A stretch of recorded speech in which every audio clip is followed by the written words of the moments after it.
taxation, trade, etc., he'll say, talk to Secretary Dominguez and my economic team, and he believes fully in them. Of course, there are changes ongoing here in the U.S., for example, but I guess, it's every now and then a revolution of some kind happens or is needed. So after globalization, there were a lot of winners, but there were also a lot of losers, and the inequality around the world continues. I think that's one of our greatest challenges in the Philippines, the inequality also. So, but we are great believers in free trade.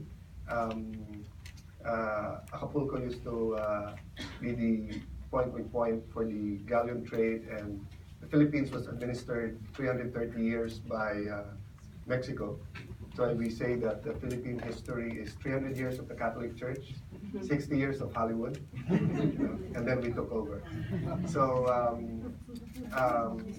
we're hoping that the negotiations between ASEAN and the TIALAC, the ASEAN, the RCEP, and all of this pushes through. Having said that, going to the next question, one of our greatest challenges really is how to use our potential. The Philippines, in a few years, are 1/3 of our population will be below 20 years old. So nowadays, with aging societies, it's a very, very big advantage. And with a digital world and with chat and voice and everything and the digital economy, it's a very big advantage. But that is assuming that we do the right things and we put the money where it should be in developing this human capital. Meaning, if you have 1/3 of your population, but they're into drugs, there's no money for health, there's no money for education, or your education is not relevant to the 21st century, then your potential becomes a liability or a problem. So what are the things that we're working on? Well, first is the infrastructure. Philippines is very rich. I mean, one thing Filipinos love to do is to talk to cab drivers in Singapore because they know everything.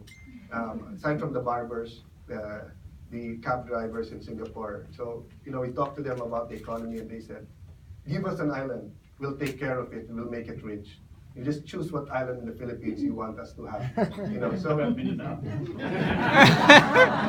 Mindanao is actually the richest in everything, fauna, flora, in natural resources, beauty of the place for tourism, but because of the peace and order problem. So quickly, what we're working on is first the infrastructure, both the digital infrastructure and the physical infrastructure. Second, the tax reform. And third, as you mentioned, the policy framework. There's limited deregulation that we can do under the Constitution, but it's being done now. But if we do amend our Constitution, then how we can be more business-friendly and more attractive investment-wise will be done. But let me mention that not everyone in the Philippines is unhappy.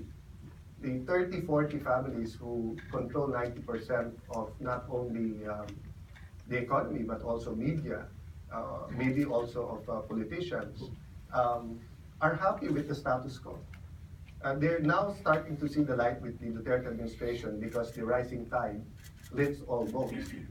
But what the president is doing is nothing less than a revolution, because as he tries to change all of this, and you might be a small fish in the world, but the biggest fish in the Philippines, and you'd rather be that way rather than inviting the other medium-sized and bigger fish to enter the country. But now that they're seeing that there's life outside Metro Manila, I think people are coming around, but we do need all the help we can get.